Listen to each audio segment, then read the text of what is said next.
JVP NPP ආණ්ඩුවට මේ සැප්තැම්බර් මාසෙ වෙනකොට අවුරුදු දෙකක් කාලය සම්පූර්ණ වෙනවා.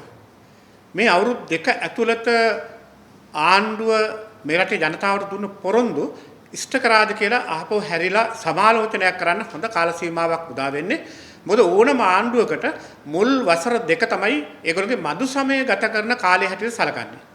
ඕනම ආණ්ඩුවක් තමන් බලයට පත් වෙලා මුල් වසර දෙක ඇතුළත තමන් ප්‍රතිපත්ති ප්‍රකාශනයක් කරා රට කියපු ඒ කරුණ ක්‍රියාවට නැංවීමට මූලික පියවර ටික ගන්නේ ඒ කාල සීමාවේ.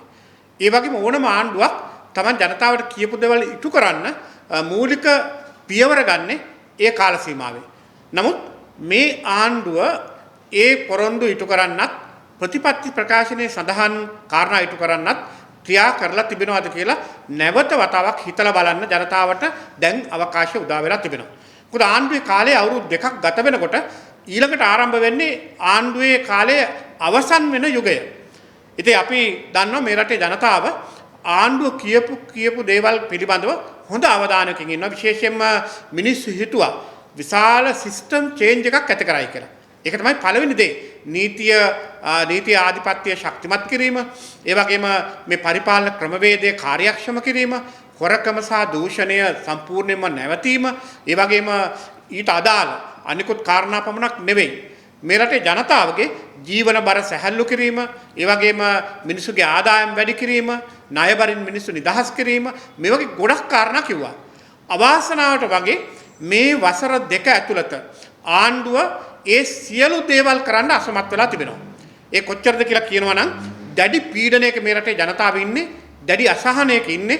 ඒ වගේම රටේ පරිපාලනය විශාල ලෙස බිඳ වැටෙමින් තිබෙනවා. ඒත් එක්කම දුන්නු පොරොන්දු යලි කොච්චර සිහිපත් කළත් දැන් ඒවා අමතක කරමින් ඒගොල්ලෝ වෙනත් ආකාරයක පරණ පුරුදු ගමනක් යන්න ආරම්භ වෙලා තිබෙනවා. ඒ නිසා මිනිසුන්ගේ දැඩි අසහනයක් ගොඩනැගිලා තිබෙන බව අපි කවුරුත් පිළිගන්න ඕන. ඒ නිසා සමගි ජන බලවේගය යටට අපි තීරණය කළා ආණ්ඩුව ආරම්භ කරලා දැනට අවුරුදු දෙකක් සම්පූර්ණ වීම සිදු වෙලා තිබෙනවා. ඒ නිසා ලබන සැප්තැම්බර් මාසයේ අන්තිමට අපි දිවයින පුරාම මේ රටේ ජනතාව දැනවත් කරන ව්‍යාපාරයක් ආරම්භ කරන්න තීරණය කරා. ඒක තමයි අපි පෙරමග චාරිකා කියන වැඩසටහන. මේ පෙරමග චාරිකා වැඩසටහනේ මූලිකම අපේක්ෂාව කාරණා දෙකක්. එකක් තමයි අපි බලාපොරොත්තු වෙනවා සැප්තැම්බර් මාසයේ අන්තිම සතියේ දින දෙකක් මේ රටේ ඡන්දපොළ මට්ටමින් ජනතාව මුණ ගැහෙන, ජනතාවට කරුණ කියන, ජනතාව ළඟට යන වැඩපිළිවෙලක් කරන්න. ඒකෙන් අදහස් කරන්නේ සමගි ජන බලවේගය මේ රටේ ජනතාව ළඟට ලං කිරීමේ ව්‍යාපාරයක් ඇති කරන්න. ඒගොල්ලෝ දැනවත් කිරීමේ ව්‍යාපාරයක් ඇති කරන්න. ආණ්ඩුවේ අසාර්ථකම, හොරකම, දූෂණය හා වංචාව මේවා පිළිබඳව ජනතාවට කරුණු කියන වැඩපිළිවෙලක් ඇති කිරීම තමයි මේකේ පළවෙනි අපේ අරමුණ. දෙවෙනි අරමුණ තමයි අපි ඒ හරහා බලාපොරොත්තු වෙනවා දසලක්ෂයක් සමාජිකයන් සමගි ජන බලවේගයට එකතු කරන්න. අපි බලාපොරොත්තු වෙන්නේ ඡන්දපොළ මට්ටමින් ඉලක්ක කරලා තිබෙනවා ඡන්දපොළකින් සමාජිකයන් 100 දෙනෙක් බඳවා ගැනීමේ නව වැඩපිළිවෙලක් ආරම්භයක් හැටියට කරන්න. ඒ කිව්වේ දසලක්ෂයක් සමාජිකයින් බඳවා ගැනීමේ දැවැන්ත මෙහෙයුමක් අපි සැප්තැම්බර් මාසයේ ආරම්භ කරනවා. එතනින් අපි අලුත් ගමන අපි ආරම්භ කරන්න බලාපොරොත්තු වෙනවා ආණ්ඩුවට එරෙහිව ඊළඟට ගන්න ක්‍රියාමාර්ග, ඒ වගේම ආණ්ඩුවට එරෙහිව ජනතාව ඒකරාශී කරන ව්‍යාපාර, ඒ වගේම මේ ආණ්ඩුව කෙරෙහි කලකිරලා ඉන්න සියලු දෙනා ඒකාබද්ධ කරගෙන අනුගමනය කරන ක්‍රියාමාර්ග සහ පියවර අපි එතනින් පසු ආරම්භ කරන්න සැලසුම් කරලා තියෙන බව අපි දැනුම් දෙන්න කැමතියි. ඒ නිසා අපි මේ රටේ ජනතාවට කියන්න කැමතියි මේ ආණ්ඩුවේ පළමු වසර දෙක අසාර්ථකයි. ඒ වගේම ජනතා අපේක්ෂාවන් ඉටු කරන්න ආණ්ඩුව අසමත් වෙලා තිබෙනවා. කෙටියෙන් කියනවා නම් ආණ්ඩුව ෆේල්. ඒ නිසා මේ ආණ්ඩුව ගෙදර ඇවීමේ මූලික ව්‍යායාමය අපි ආරම්භ කරන්න යන්නේ සැප්තැම්බර් මාසයේ පෙරමග චාරිකා මේ වැඩසටහන හරහා. ඒක අපි දීප ව්‍යාප්තව ලංකාවේ හැම ඡන්ද මධ්‍යස්ථානයකම එකවර ක්‍රියාත්මක කරන්න සැලසුම් කරලා තියෙනවා. ඒ නිශ්චිත දින දෙක තුල මේ රටේ ජනතාව පාරට බැහැලා, ගෙවල් වලට ගිහිල්ලා, ගම් වලට ගිහිල්ලා ජනතාව දැනවත් කිරීම සිදු කරයි. ඒක තමයි අපි මූලික වශයෙන් ආරම්භ කරන්න තියෙන ජාතික ව්‍යාපාරය. පෙරමග චාරිකා කියලා කියන වැඩසටහන ජාතික මෙහෙයුමක්. ඒ වැඩසටහන අපි ආරම්භ කරනවා. ඊට පෙර අපි බලාපොරොත්තු වෙන මේ මාසයේ 22 23 අනුරාධපුර දිස්ත්‍රික්කයේ ආවරණය වන පරිදි ඡන්දපල මට්ටමින් ජනතාව දැනවත් කරන තවත් ව්‍යාපාරයක් ආරම්භ වෙනවා. ඒකෙන් අපි අපේක්ෂා කරන්නේ ඡන්දපලවල් 600කට ආසන්න ප්‍රමාණයක ජනතාව දැනවත් කරන කුඩා ප්‍රමාණයේ ජනහමු 600ක් සංවිධානය කරලා තිබෙනවා. ඒතර ඒකේ සංවිධාන කටයුතු දැනටමත් සිදු වෙමින් තිබෙනවා. ඒ වෙනුවෙන් ලංකාව පුරාම ඉන්න අපේ සංවිධායකවරු සහ മന്ത്രിවරුන් සහ ප්‍රධානීන් ඒ අවස්ථාවට සහභාගී වෙනවා. ඒක කරන්නේ මේ මාසේ 22 සහ 23 ඒක අගෝස්තු 22 සහ 23 අනුරාධපුර දිස්ත්‍රික්කයේ කේන්ද්‍ර කරගෙන මේ වැඩසටහන ඡන්ද මධ්‍යස්ථාන මට්ටමින් ක්‍රියාත්මක වෙනවා. මේකෙන් සිදු වෙන්නේ මූලික වශයෙන්ම ඡන්දපොළ මට්ටමින් ක්‍රියාකාරීන් එක රාශි කරලා ඒ වගේම පෞද්ගලික ඡන්දදී අපිට එක නොහිටපු කණ්ඩායම් එකතු කරගෙන ඔවුන් දැනවත් කිරීමේ රැස්වීම් මාලාවක් සංවිධානය කරන්න දැනටමත් සංවිධානය කරලා තිබෙනවා. ඉතින් මේ මූලික වැඩපිළිවෙල දෙක අපේ පක්ෂයේ හැටියට ප්‍රධාන වශයෙන් ක්‍රියාත්මක වෙනවා. අනිත් දැනවත් කිරීම හා අනිත් ක්‍රියාකාරකම් වලට අමතරව කියන එක ඔබතුමාලා දැනවත් කරන්න කැමතියි. අනිත් වැදගත්ම කාරණාව තමයි ආණ්ඩුව හරියට මේ බීරි අලින්ට වීණා වාදනා කරනවා වගේ. මොකද ගොවි ජනතාව දැන් මාස ගණනාවක් තිස්සේ ඔවුන්ගේ මූලික ප්‍රශ්න ගැන දිගින් දිගටම විරෝධය දක්වනවා. හැබැයි ආණ්ඩුව ඒකට ප්‍රතිචාර දක්වනවද? ආණ්ඩුවේ ප්‍රතිචාරය පිළිබඳව ගොවි ජනතාව සෑහීමකට පත් වෙනවද? නැහැ. මොකද හේතුව දැන් මාස ගණනාවක් තිස්සේ ගොවීන්ගේ මූලිකම ඉල්ලීම තමයි වී ගොවියන් විශේෂයෙන් ඔවුන්ගේ වී සඳහා සාධාරණ මිලක් දෙන්න. ඒ වගේම මිලදී ගැනීම සඳහා විධිමත් වැඩපිළිවෙලක් ඇති කරලා දෙන්න. මේ කාරණා දෙක මුල් කරගෙන දිවයින පුරා හැම ගොවි ජනපදයකම මම දැක්කා විශාල උද්ඝෝෂණ විරෝධතා ඒ වගේම ආණ්ඩුවට ඇහෙන්න ඔවුන් විවිධ ක්‍රියාකාරකම් කරනවා. නමුත් මොකද ආණ්ඩුවේ උත්තරේ? ආණ්ඩුව වරක් කිව්වා අපි අහවල් දවසේ සිට ලංකාව පුරාම ගොවි ජනපද ව්‍යාපාරවල වී ඒගොල්ලෝ සහතික කරපු කිලෝවක් 120 බැගින් මිලදී ගන්න සූදානම් කරනවායි කියලා. හැබැයි තාමත් ඒ වැඩ පිළිවෙල ක්‍රියාත්මක වෙනවද? සමහර තැන්වල ක්‍රියාත්මක වෙනවා ඇති. හැබැයි බහුතරයක් ප්‍රදේශවල ගොවි ජනතාව කියන එක අසාර්ථකයි. ඇයි? වී ගබඩා ආණ්ඩුවේ මැදිහත් වීම වී ගබඩා විවෘත කිරීම තාමත් හුඟක් තැන්වල සිදු වෙලා නැහැ. සමහර තැන්වල ගබඩා විවෘත කරලා තිබුණත් ඒ ගබඩාවල ගැනීමේ ධාරිතාවය බිඳ වැටිලා වී ගන්න බෑ. ඇත්තටම ආණ්ඩුවක් සියලුම වී මිලදී ගන්නේ නැහැ. හැබැයි මේකේ මූලික අරමුණ තමයි ආණ්ඩුවේ මැදිහත් වීම හරහා ගොවීන්ට ස්ථාවර මිල සහතික කර දීම. එතකොට පුජ්‍යලිකාංශයත් එතන තල්ලු කිරීම තමයි මූලිකම අරමුණ. අද පුජ්‍යලිකාංශයේ මෙහෙයවීම සඳහා නැත්තම් පුජ්‍යලිකාංශයේ මේ ක්‍රියාදාමයට අවතීර්ණ කර ගැනීම සඳහා ආණ්ඩුව මොකක්ද කරන්නේ? ආණ්ඩුව මුකුත් නැහැ. අපි අහන කුෂිකාර්ම ඇමතිවරයාගෙන්, කුෂිකාර්ම නියෝජ්‍ය ඇමතිවරයාගෙන්, ඒ වගේම ආණ්ඩුවේ මැති ඇමතිවරුන්ගෙන් මේ සඳහා මැදිහත් වීමක් තියනවද? නැහැ. මොකද ගොවි ජනතාව තමයි මේ ආණ්ඩුව බලයට පත් කරන්නත් මූලික වශයෙන් මැදිහත්ව ක්‍රියා කරමින් විශාල සහයෝගයක් ලබා දුන්නේ. මතකනේ ඒ කාලේ කුෂිකාර්ම ඇමති ලාල් කාන්තලා ඒ වගේම නියෝජ්‍ය ඇමතිවරු නාමල් කරුණාරත්න මේ ගොල්ලෝ වෙල් වලට බැහැලා කුඹුරු වලට බැහැලා කියපු කතා. ඒ වගේම ගොවීන්ගේ කරපිට නැගගෙන කුඹුරු වල බැහැලා මඩ නාගෙන ඔවුන් කිව්වේ ගොවීන් රජ කරන්න ක්‍රියා කරනවා කියලා. හැබැයි දැන් ගොවීන්ට අපහාස කරමින් ඉන්නවා. මම දැක්ක ලාල් කාන්ත කුෂිකාර්ම ඇමතිවරයා කියනවා වී නිෂ්පාදනය ධාරිතාවය අස්වැන්න වැඩි කරගන්න බැරි නම් අක්කරයකට බුසල් 120ක් එහෙනම් ගොවිතැන අතහරින්න කියනවා.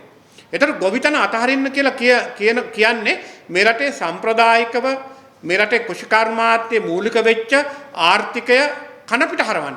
දැන් එහෙම පුළුවන් නම් ඒක කරන්න පුළුවන් නම් හොඳයි. ගොවින්ට ඊට වඩා ආදායමක්. හැබැයි අපි මතක තියාගන්න කාරණාවක් තියෙනවා.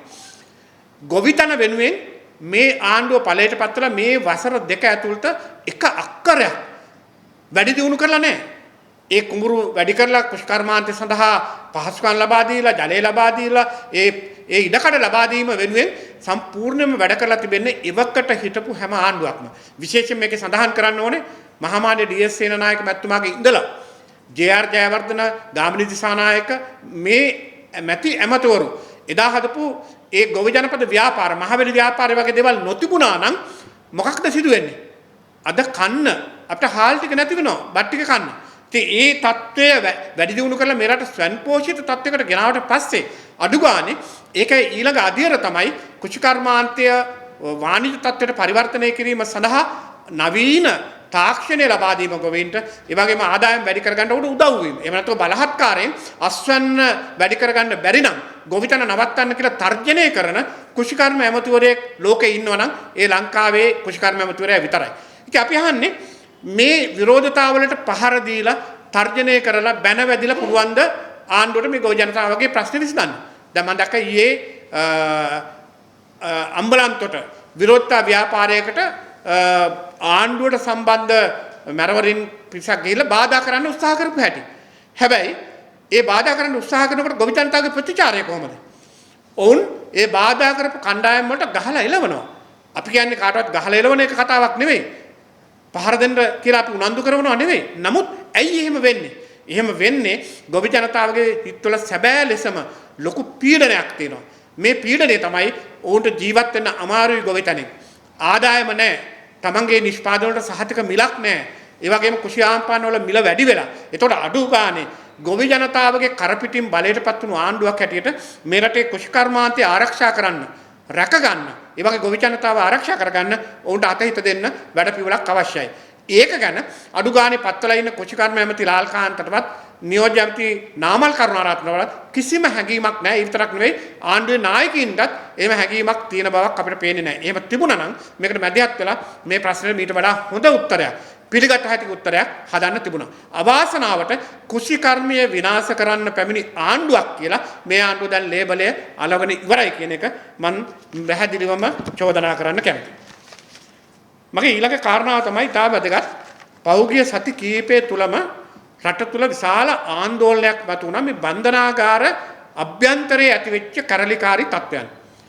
ඇත්තටම ඒකට උත්තරය හැටියට කළ යුත්තේ කුමක්ද කියන එක ආණ්ඩුව තේරුම් අරගෙන තියෙනවද?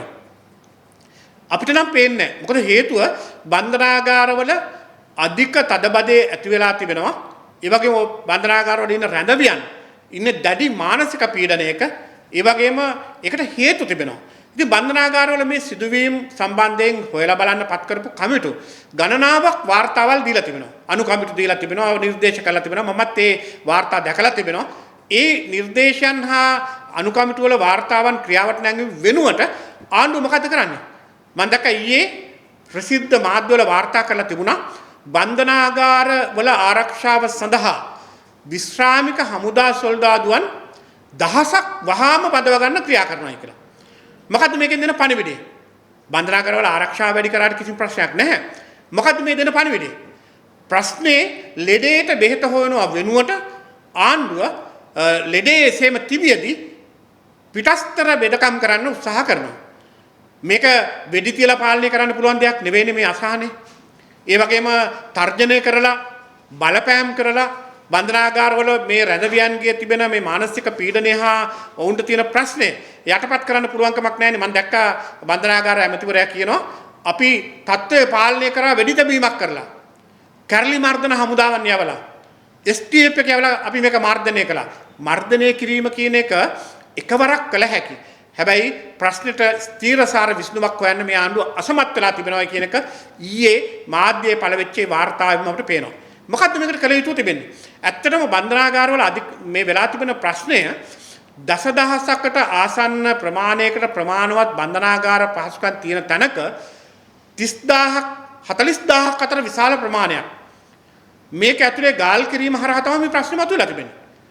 ඔවුන්ට අවශ්‍ය වැසිකිලි පහසුකම් නැහැ. ඔවුන්ට අවශ්‍ය නිදා ගන්න තියෙන පහසුකම් ටික නැහැ. ඒ වගේම ජලය නැහැ, ඉඩකඩ නැහැ. ඉතින් එකිනෙකාට හැපි නිදා ගන්න ඕනේ. එකිනෙකාට හැපි ඇතුළට වෙලා හිර වෙලා ඉන්න ඕනේ මේ දාන හෝල් වල. ඉතින් අපි කියන්නේ මෙන්න මේකට මොකද්ද බලපාලා තියෙන මූලික ප්‍රශ්න එකක් බන්ධනාගාරවල පහසුකම් වැඩි කිරීම. දෙක මොකක්ද? මේ රැඳවියන් රඳවගෙන තිබුණ හේතුව හොයන්න ඕන. හේතුව මූලික වශයෙන් තිබෙන්නේ එකම කාරණාවයි. ඒක තමයි සිරගත කිරීම අසීමිත ලෙස සිදු වෙනවා. රඳවා තබා ගැනීම අසීමිත ලෙස සිදු වෙනවා. එක කාරණාවක් ඒක තමයි නඩු විභාගයන් දීර්ඝ ලෙස ප්‍රමාද වීම. දෙවැනි කාරණේ තමයි නඩු විභාගයන් වලට අදාළ වාර්තාවන් රස පරීක්ෂක වාර්තාවන් වෙන්න පුළුවන්. නැත්නම් පරීක්ෂණ අවසන් කරලා දෙන වාර්තාවන් වෙන්න පුළුවන්. එතකොට ඒවා දිගින් දිගටම වසර ගණන් ප්‍රමාද වීමෙන් අර රැඳවියන් අවුරුදු ගණන් සිර කඳවුරු වල නැත්නම් මේ බන්ධනාගාරවල වුන් රඳවගෙන තිබෙනවා. තුන්වෙනි කාරණාව තමයි ඇත්තටම මෙහෙම සිරගත රඳවීම් කරන්න ඕනද? දැන් අතරම මේක මම දන්නේ ලංකාවේ විතරද මේ ක්‍රමයේ තියෙන්නේ කියලා. හුඟක් දියුණු රටවලයි දැන් ඒගොල්ලෝ දියුණු රටවල දේවල් මෙහෙම කරන්න යනවා කියලා හුඟක් දේවල් කියනවානේ. දියුණු රටවල කරන්නේ ඕනම චෝදනාවක් පිළිබඳව සමහර චෝදනා තියෙනවා එහෙම කරන්න බෑ. නමුත් හුඟක් චෝදනා පසුව ලැබෙන චෝදනා. එතකොට ඒවා පිළිබඳ පරීක්ෂණ අවසන් කළා කෙලින්ම නඩුවකට යන්න පුළුවන්කම තිබෙනවා. ඒ වගේම නඩු විභාග කළ තීන්දුවක් දීම වෙනම කතාවක්. හැබැයි ඒක සිදු කරන්නේ නැතුව පොලිසියත් අනිත් නීතිපති දෙපාර්තමේන්තුව ඇතුළු අනිත් වගකීම් ආයතනත් අපරාධ පරීක්ෂණ දෙපාර්තමේන්තුව ඇතුළු කණ්ඩායමුත් මොකද්ද හැම විටම කරන්නේ?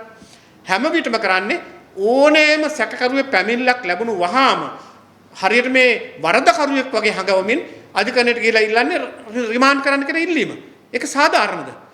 එළිය තියලා නඩුව අහන්න පුළුවන්, වැඩිකාරයෙක් නම් දඬුවම් කරන්න පුළුවන්. ඒකනේ යුක්තිසහගත සමාජයක ඉටු යුතු ප්‍රධානම කාරණාව. ඉතින් මේක නොකර මේ ප්‍රශ්නෙට අර පිටින් බෙහෙත් බැඳීමට උත්සාහ කිරීම මං හිතන්නේ සාර්ථක වෙයි කියලා. මොකද බන්ධනාගාර ඉතිහාසය තුළ පළවෙනි අවස්ථාව තමයි අපි දැක්කේ දිගටම කැරලිකාරී තත්ත්වයන් බන්ධනාගාර ගණනාවක වාර්තා වෙනවා. ඔබ දන්නවා ඇති රටත් දන්නවා ඇති මේ වෙනකොට මරණ 30 ගණනක් සිදු වෙලා. නිලධාරීනුත් ඒ අතර ඉන්නවා. තුවාලකරුවන් 150ක් 160ක් බන්ධනාගාර ගණනාවක බැලි කරත් ඇති වුණා, මහරත් ඇති වුණා, මීගමුවෙත් ඇති වුණා.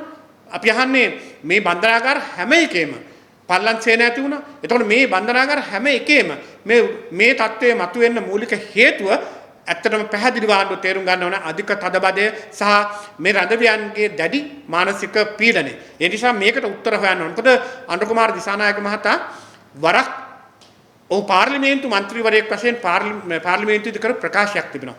මොකද මේ ප්‍රකාශයෙන් ඔහු කියන්නේ ඔහු කියනවා දැඩි ලෙසම කියනවා බන්ධනාගාර ගත කළ ඉන්න රඳවියන්ගේ ආරක්ෂාව ආණ්ඩුව තහවුරු කරන්න ඕනේ. කිසිසේත් රඳවියෙකුට වෙඩි තැබීම අනුමත කරන්න බැහැ කියලා. ඒකට එදා කිව්වේ පාර්ලිමේන්තු මන්ත්‍රීවරයෙක් හැටියට අනුර කුමාර දිසානායක මහතා ඒ කතාව. ඒතර අද ඔහු ජනාධිපතිවරයා හැටියට ඉන්න වෙලාවේ මේකට විසඳුමක් හොයන වෙනුවට ඔහුත් උත්සාහ කරන්නේ වෙඩි තබල තර්ජනය කරලා මේ රදවියන් පාලනය කරන්නද කියලා අපි අහනවා. ඒක ප්‍රශ්නෙට උත්තරේ හොයන්න කරුණා කරලා බන්ධනාගාර මේ සිදුවීම් පිළිබඳ හොයලා බලපු කමිටුවල වාර්තාවන් අරගන්න. ඒ වාර්තාවලින් නිර්දේශ කරලා තිබෙන කරුණු ක්‍රියාත්මක කරන්න ආණ්ඩුව මැදිහත් වෙන්න කියලා අපි තා පැහැදිලිව කියනවා. තව දුරටත් මේ ආරක්ෂක නිලධාරීන් දහසක් බඳවගෙන කියලා මේක බය කරන්න උත්සාහ කරන්නේ නැතුව ආරක්ෂාව දෙන්න බන්ධනාගාරයට ඒක ප්‍රශ්නයක් නෙවෙයි. හැබැයි රඳවියන් තවදුරටත් තුවක්කුවෙන් පාලනය කරන්න උත්සාහ කරනවා නම් ඒක තවත් භයානක අනතුරකට අත්වැණීමක් කියන එක අපි කියන්න කැමතියි. ඔබතුමලා දන්නවා දැන් කරලියටම ඇවිල්ලා තියෙන මූලිකම ප්‍රශ්නේ. ඒක තමයි 22 වෙනි ආණ්ඩුක්‍රම ව්‍යවස්ථා සංශෝධනය. 22 වෙනි ආණ්ඩුක්‍රම ව්‍යවස්ථා සංශෝධනය ආණ්ඩුව කඩිමුඩියේ ගේන්න උත්සාහ කරන්නේ ඇයි කියන කාරණේ මේ රටේ ජනතාව දැන් හොදාකාරව දන්න කාරණාවක්. මොකද ආණ්ඩුව බලයටපත් වෙන්න ඉස්සෙල්ලා NPP JVP ආණ්ඩුව බොහොම පැහැදිලිව දේශපාලන වේදිකාවල කිව්වා ඒක තමයි නව ආණ්ඩුක්‍රම ව්‍යවස්ථාවක් ගේනවායි කියලා.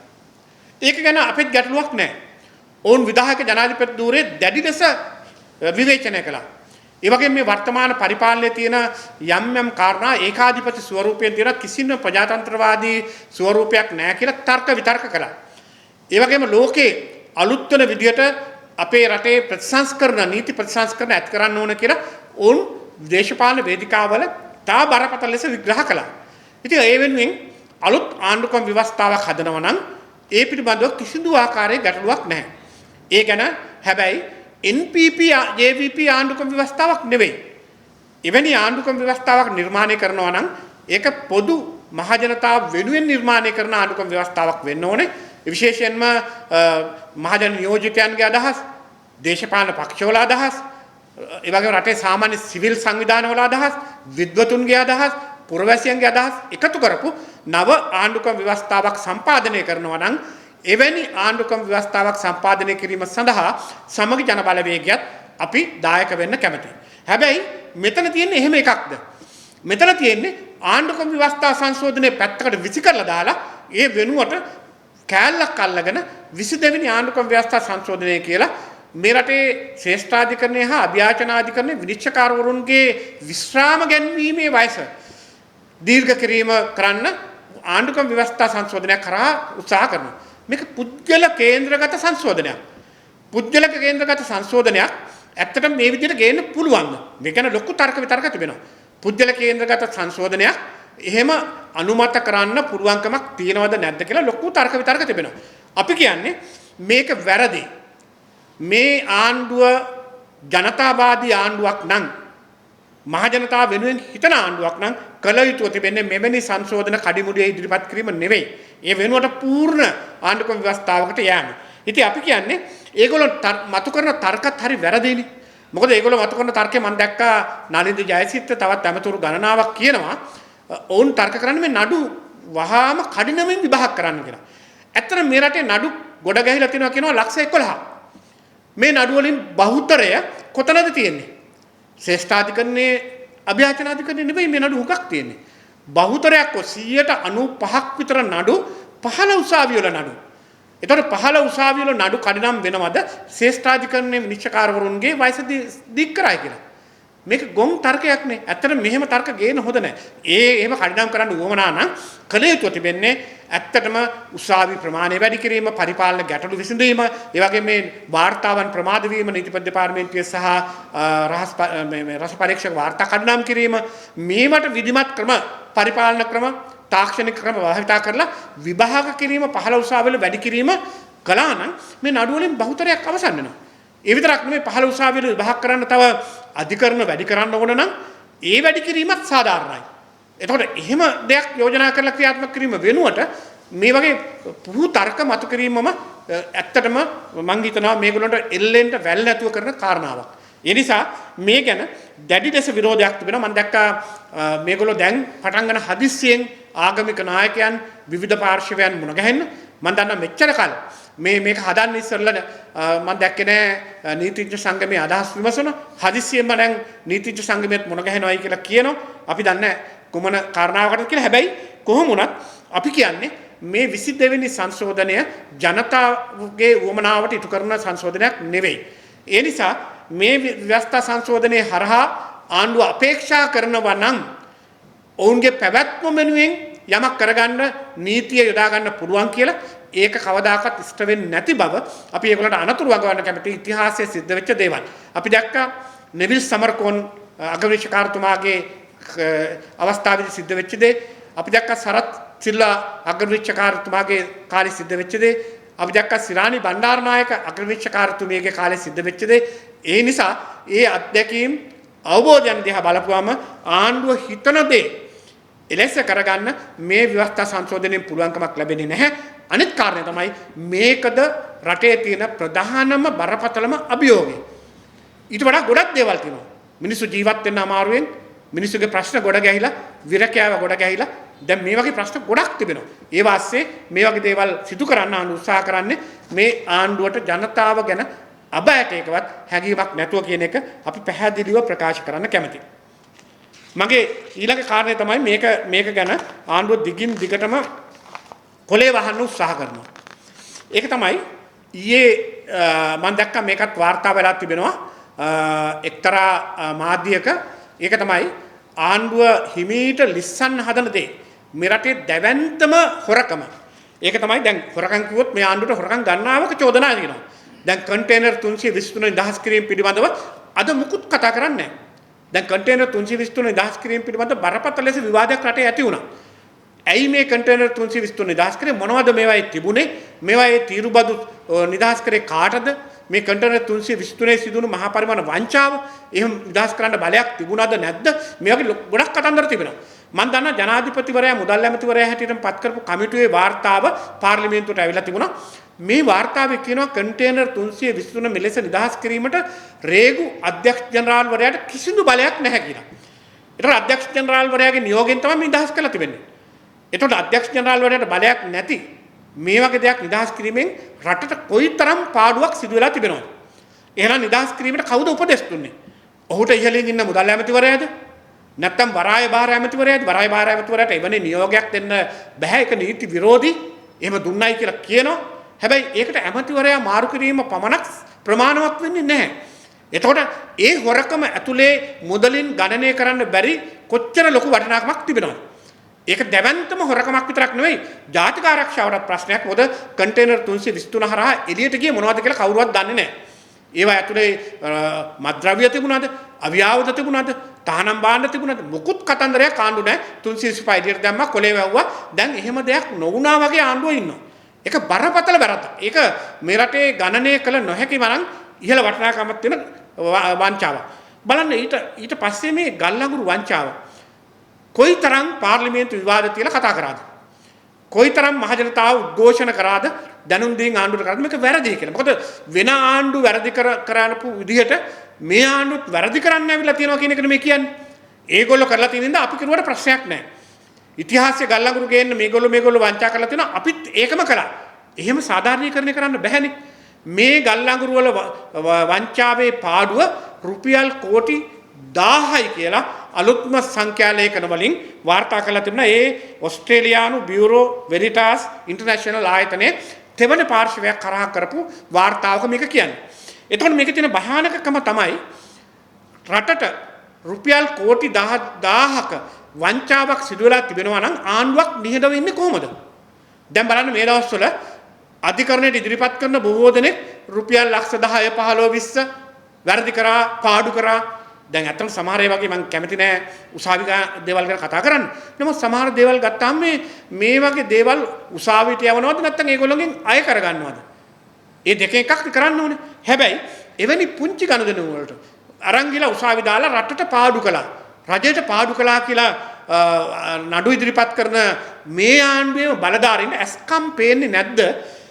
ගල්ලඟුරු ගෙනල්ලා බාල ගල්ලඟුරු ගෙනල්ලා රටට රුපියල් කෝටි 10ක පාඩුවක් ඇති කළයි කියලා. ඒක පුංචිවට සලකන්න පුළුවන්ද? ඇමතිවරයා වෙනස් කරායි කියලා ඒකේ ප්‍රශ්නේ විසඳනවද? නෑ. මේ පාඩුවේ බර මෙරටේ මහජනතාව පිට යන්නේ. ඇයි මේක ආණ්ඩුව කොලේ වහන්න හදන්නේ? මේ ගනුදුනුව පිටිපස්සේ ඉන්නේ මහා බලධාරියෙක් කියලා මුළු රටම දැන් කතා කරන්න පටන් ගන්නවා. ඒක අපි දන්නේ නෑ ජනතා විමුක්ති පෙරමුණේ අර මුදල් වලට යනවද වෙන කොහොමද යනවද කියලා එහෙම කතාත් කියනවා. එතකොට අපි කියන්නේ ඒ වයින් නිවැරදි වෙන්න ඕන නම් ආණ්ඩුව කළ යුතු තිබෙන්නේ මේ වංචාව පිළිබඳව විධිමත් නීතිමය පියවර ගන්න එක.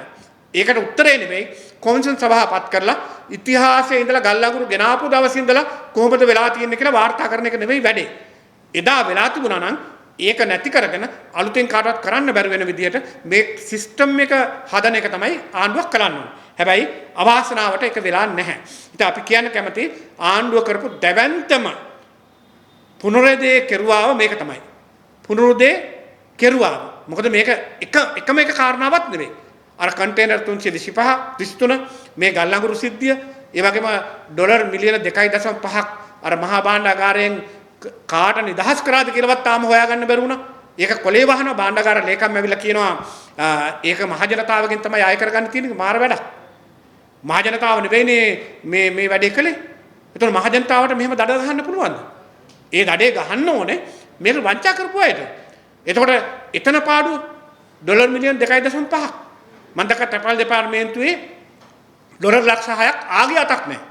දැන් මෙහෙම කොච්චර තියෙනවද? මම මේ 1යි 2යි කිව්වේ. එතකොට මෙහෙම කොච්චර පහුගිය අවුරුදු දෙකේ සිද්ධ වෙලා තිබෙනවද?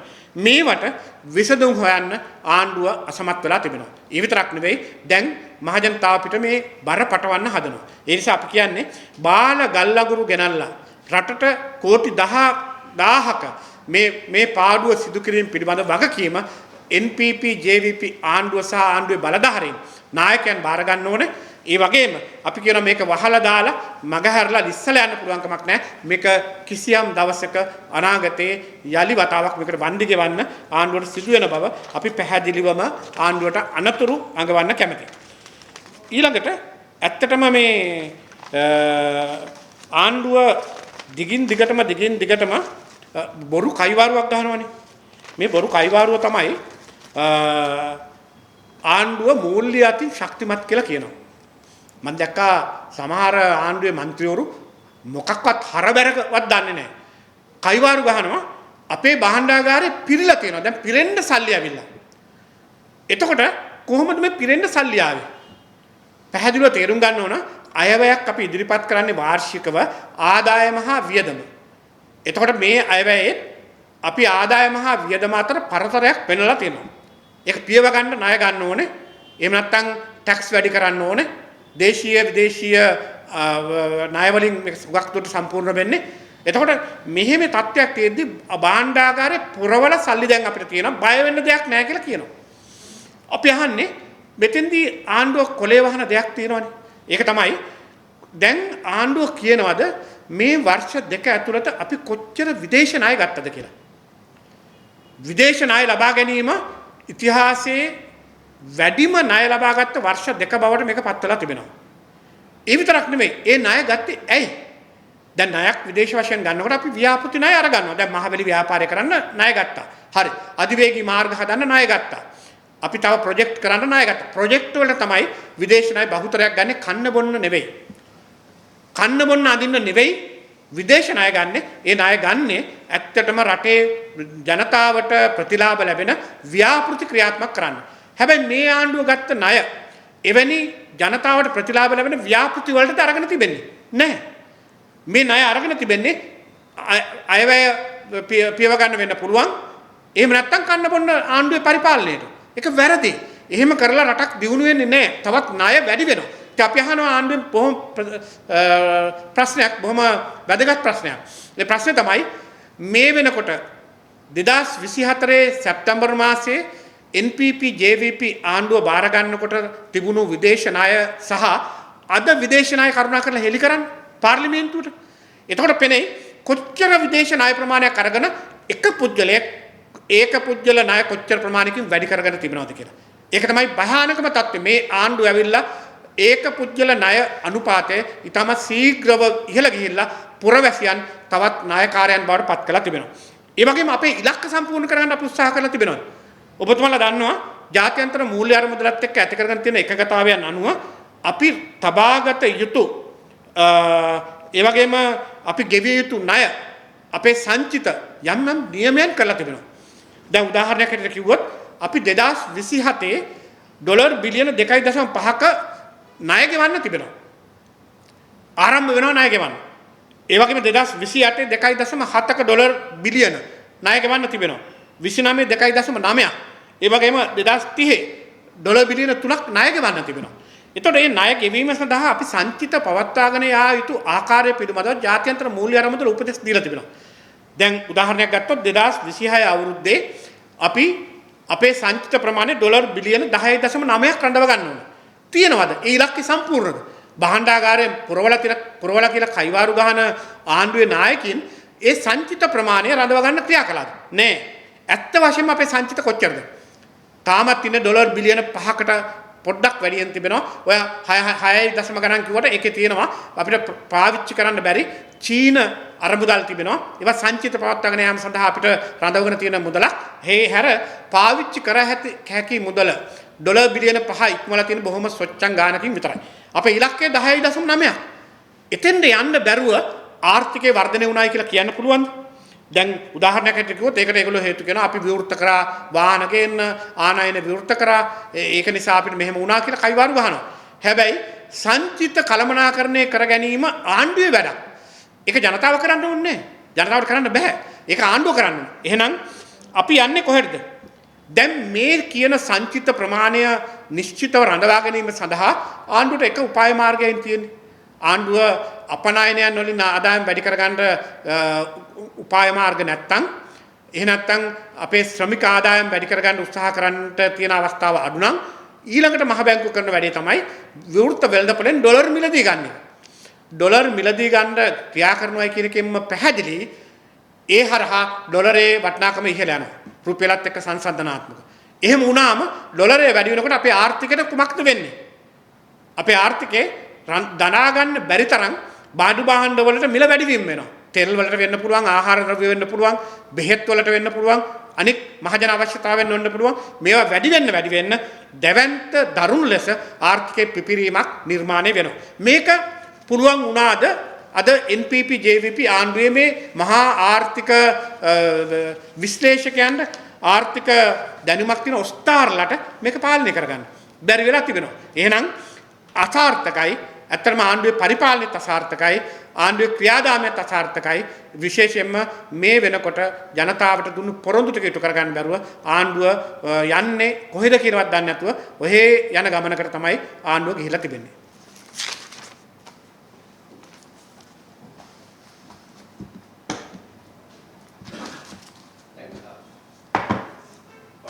බලපුවම තියෙන ප්‍රධානම ප්‍රශ්නය හැටියට දකින්නේ මේ පිළිසුරුවන්ගේ කාලයේදී තියෙන.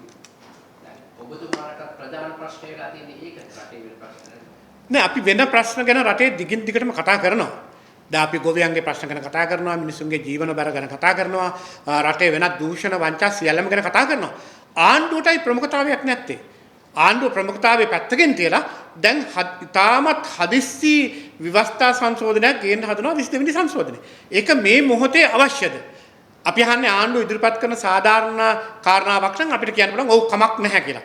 හැබැයි මේ රටේ විදුලි බිල අඩු කරනවායි කිව්ව කාරණේ පැත්තකින් තියලා තෙල් බිල අඩු කරනවායි කියන කාරණේ පැත්තකින් තියලා ආදායම උත්පාදනය කරන්න මේ පියවර ගන්නවායි කියන එක පැත්තකින් තියලා ඒ සියලුම කාරණා යටපත් කරමින් උඩටම ගේන්න හදන්නේ පුජ්‍යල කේන්ද්‍රගත ව්‍යවස්ථා සංශෝධනයක් කරා තමන්ගේ බලය රැක ගැනීම වෙනුවෙන් පියවර ගන්න පුළුවන් කියලා හිතනවා ව්‍යවස්ථා සංශෝධනයකින්. අපි කියන්නේ ව්‍යවස්ථාව සංශෝධනය කරන්න උවමනා නම් අර ඒගොල්ලෝ ඡන්ද කාලෙදි දුන්න පොරොන්දුව වගේ මුළු ව්‍යවස්ථාවක් අලුතෙන් හදන්න යම් කිසි ක්‍රමවේදයක් හදනවා නම් අපිත් කැමති එකට අපේ අදහසුත් දෙන්න අත්දැකීම් අනුව. එහෙම නැතුව කෑලි කෑලි සංශෝධනය කර කර මේ කරන්නේ කලින් ආණ්ඩු කළාය කියන වැරදිම නේද? එතකොට NPP ආණ්ඩුවේ සිස්ටම් චේන්ජ් එක මේකද කියලා අපි අහනවා. ඒ නිසා විපක්ෂයේ හැටියට අපි දැඩි විරෝධයක් මේ සඳහා පළ කරලා තියෙනවා. ඒක අපේ මතය පමණක් නෙවෙයි. රටේ බහුතරයක් වූ දෙනාගේ මතය. සිවිල් සංවිධානවල, නීති වෘත්තිකයන්ගේ, නීති සංවිධානවල, ඒ වගේම ආගමික නායකයන්ගේ මේ හැමෝගෙම බහුතර මතය තමයි අපි පෙනී සිටින එක අපේ යුතුයකමක්. ඒ නිසා අපි මේ ව්‍යවස්ථා සංශෝධනයේ මේ රටේ තියෙන එකම ප්‍රශ්නය හැටියට සලකන්නේ නැහැ. නමුත් ආණ්ඩුව එකම ප්‍රශ්නය හැටියට සලකලා මේ ව්‍යවස්ථා සංශෝධනය හරහා කරන්න යන බලහත්කාරකමට අපි විරුද්ධයි. ඒක ජනමතය විකෘති කර පාවිච්චි කිරීමක් හැටියට අපි දකින්නේ.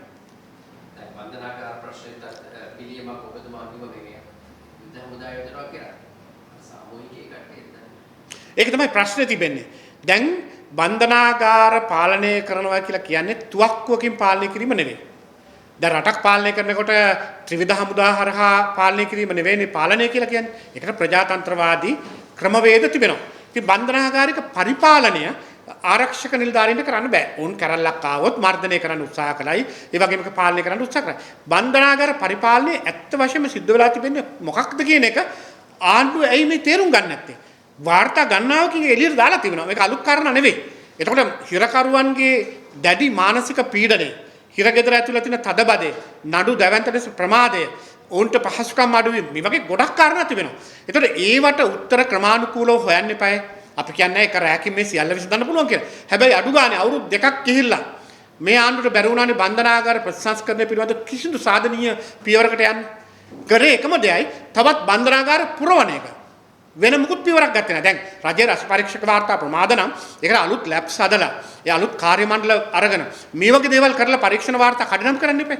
ඒ වගේම පොලිස් පරීක්ෂණ ප්‍රමාදය වෙනවා නම් වාර්තා ප්‍රමාද වෙනවා නම් නීතිපති දෙපාර්තමේන්තුවේ මැදිහත් වීම ප්‍රමාදයන් ඒවා කාර්යක්ෂම කරන්න ඕනේ. තාක්ෂණික ක්‍රමවේදයන් අනුගමනය කරන්න එපා. එහෙම නැතුව මේක පැත්තකින් තියලා කොලේ වහලා තුවක්කුවක් අරගෙන අපි කියන හැටියට හිටපල්ලා කියලා තුවක්කුව පෙන්නගෙන ඉඳීම හැමදාම කරන්න බෑ. ඒක තමයි අපි කියන්නේ සැබෑ ලෙස රඳවියන්ගේ මේ තියෙන මානසික පීඩනය සහ ප්‍රශ්නය ආණ්ඩුව හඳුනා ගන්න උත්සාහ කරන්නේ නැතුව අඳුරේ අතපත ගාමින් යනවා. දැන් බන්ධනාගාර ගැන කියද්දී මේ ඉස්සල්ලා chance එකේ ශ්‍රී ලංකාවේ ස්පටෙන් ගන්නවා පොහොට්ටුවෙන් ගන්නවා ඔබතුමාලාගෙන් ගන්නවා ඊළඟට ඔබතුමාලාගෙන් දැන් ආණ්ඩුවේ ජනප්‍රියම ක්‍රියාදාමය නෙමේ සතියකට වරක් කාව හරි අත්අඩංගුවට ගැනීම රිමාන්ඩ් වාරයට පත් කිරීම ඊට පස්සේ පුළුල් ප්‍රචාරයක් දෙන එක මහා හොරකම් දෙවන්ත හොරකම් අල්ලගත්තයි කියලා කියන එක. හැබැයි මම දැක්ක ගිය සතියේ අර සිද්ධ වුණු දෙයි මම නංගා කියන්නේ නැහැ. ඒකේ ලක්ෂ 25ක්ද කොයිද පාඩු සිද්ධ කළායි කියලා ගාන හරියට මට මතක නැහැ. රජයට පාඩුවක් සිදු කළා. ඇත්තටම මොකද්ද ඇති කළ යුතු නීති ප්‍රතිසංස්කරණය? මම කියන්නේ රජයට පාඩුවක් සිදු කළා නම් ඒකට යම් දඬුවමක් තියෙන්න ඕනේ. හැබැයි ඒ අතරතුර රජයට සිද්ධ වෙච්ච පාඩුව අය කර ගැනීමේ ක්‍රමයකුත් තියෙන්න ඕනේ. ඒක මේ රටේ සමස්ත ආර්ථිකයට කොච්චර බලපෑමක් සිදු වෙනවද? බලන්න ගල්ලඟුරු වංචාවෙන් කෝටි 1000යි. අර හැකර්වරු අතට ගියායි කියලා ආණ්ඩුව පුනපුනා කියන ඩොලර් බිලියන 2 මිලියන 2.5 මුදල ගත්තොත් කෝටි 100කට ආසන්නයි. දැන් ඒවා රුපියල් 7 නෙවෙයි ඩොලර්. දැන් ගල්ලඟුරු එකේ පාඩුව ඩොලර්. දැන් එවැනි වංචාවන් වහා නවත්ත ගන්න එකනේ පළවෙනි දේ. අපි කියන්නේ ඉතිහාසයේ වැඩි කරලා තියෙනවා නම් කාටවත් දඬුවම් කරන්න එපා පරීක්ෂණ කරන්න එපා කියලා කොයි වෙලාවකත් අපි කියන්නේ නැහැ. පරීක්ෂණ කරන්න සාධාරණ යුක්ති සහගත වෙන්න. හැබැයි දැන් වෙන දේවල් ඊට වඩා භයානකයිනේ. කන්ටේනර්ස් 320න් වංචාව, ගල්ලඟුරු වංචාව, ඩොලර් බිලියන 2.5 වංචාව මේ වගේ ගොඩක් දේවල් පෙළට එකතු වෙලා තියෙනවා. ඒ ඔක්කොම පැත්තක. ඒ ඔක්කොම පැත්තකින් තියලා මේ එකක් අරගෙන ආණ්ඩුව ප්‍රචාරයෙන් සහ මේ වගේ දැවැන්ත ක්‍රියාදාමයක් කළායි කියලා මහ ජනතාවට ඒත්තු ගන්නමින් මේ දුවන්න හදන්නේ తాවකාලික සුවයක් සඳහා පමණයි. දැන් නීතිඥ සංගමයේ මෙතෙක් කල් කී තියෙන ජනාධිපතිතුමාගෙන් අවස්ථාවක් හම්බුනේ නැහැ කියන්නේ හෙට දින අවස්ථාව වුණ සාකච්ඡා කරනවා. ඇත්තම ඒ සාකච්ඡාව ඔය සංශෝධනය ගැසට් කරන්න ඉස්සලා දුන්නා නම් හොඳයි. අවාසනාවට එහෙම කළේ නැහැ. මොකද ආණ්ඩුවේ වුණෙම දෙන්න ඇත්තේ ඇත්තටම නීති සංගමේ මගහරින්න බැරිකමක් ඇති. ඔන්න අපි හම්බුණා කියලා කියන්නේ නීති සංගමයට හම්බුණා. අපේ අදහස් කිව්වා. එතකොට අපි දැන් හැමෝම දැනුවත් කළා වගේ කතාවක් කියන්න වෙන්නේ නැතුව හම්බ වෙන්නේ. නීති සංගමේ ස්ථාවරය බොහොම පැහැදිලිව ප්‍රකාශ කරලා තිබුණා. ඕන් දිගින් දිගටම කියන්නේ 22 වෙනි සංශෝධනය නැත්නම් ඔය ශ්‍රේෂ්ඨාධිකරණය සහ අභියාචනාධිකරණයේ නිශ්චකාරවරුන්ගේ විශ්‍රාමික වයස් සීමාව දීර්ඝ කිරීම කරන්න යන්න එපා කියලා. ඕන් එතන හේතු ගොඩක් කියනවා. ඒ හේතු සාධාරණයි. ඒතකොට ආණ්ඩුව අඩු ගන්න ඒකට යහපත් ප්‍රතිචාරයක් දක්වනවා නම් හොඳයි. සාකච්ඡාවේ ප්‍රතිඵලයක් තියෙනවා. ඒක මාධ්‍ය සංදර්ශනයක් නොවිය යුතුයි. අපි දන්නේ නැහැ නීති සංගමයේ දීලා තියෙන සාකච්ඡාව මාධ්‍ය සංදර්ශනයක්ද කියලා. ඉතින් ජනාධිපතිවරයා ඒ සාකච්ඡාවෙන් පස්සේ ජනාධිපති මාධ්‍යාංශය නිවේදනයක් නිකුත් කරයි සුපුරුදු පරිදිම නීති සංගමයට කරුණු පැහැදිලි කළා. තවත් ඔකට බොරු දෙක තුනකුත් එකතු කරයි. එකතු කරලා ප්‍රචාරයක් කරා. එච්චරයි වෙන්නේ. 22 වෙනි සංශෝධනයේ අකුල ගැනීමක් සිද්ධ වෙන්නෙත් නැහැ. ඕනේ කරන්න උත්සාහයක් නැහැ. මොකද මේ රටේ බහුතරයක් දෙනා ඒක ගැන කියන මතයට කැමති නම් මහජන මතයට ගරු කරන ආණ්ඩුවක් නම් ඕනම වෙලාවක Taman රිවර්ස් වුණා කියලා ඒක වරදක් නෙවෙයි. ඒක ජනතාවට ගරු කරලා කරන දෙයක්. එහෙම නැතුව මේ හදන්නේ අර මේක යටින් තව විශාල ගිනි ගොඩක් තිබෙනවා. අපිට ආරංචි ව්‍යවස්ථාවේ යම් අඩුපාඩුවක් අල්ලගෙන ඒ ව්‍යවස්ථා අඩුපාඩුකමුත් මේගොල්ලෝගේ වාසියට හරව ගන්න උත්සාහ කරනවායි කියලත් ආරංචි මාර්ග තිබෙනවා. අපි කියන්නේ ඒ කිසිවක් කරන්න නෙවෙයි මේ ආණ්ඩුවට ජනතාව බලය දුන්නේ. සැබෑ ලෙස සිස්ටම් චේන්ජ් එකක් කරලා මේ රටේ අලුත් ගමන් මාර්ගයක් යන්න. හැබැයි අලුත් මාර්ගයේ කෙසේද කිව්වොත් පරණ ආණ්ඩුවලටත් වඩා අන්ත දූෂිත සහ වැරදි ක්‍රමයකට මේ ආණ්ඩුව යන්නේ. හරි. thank you.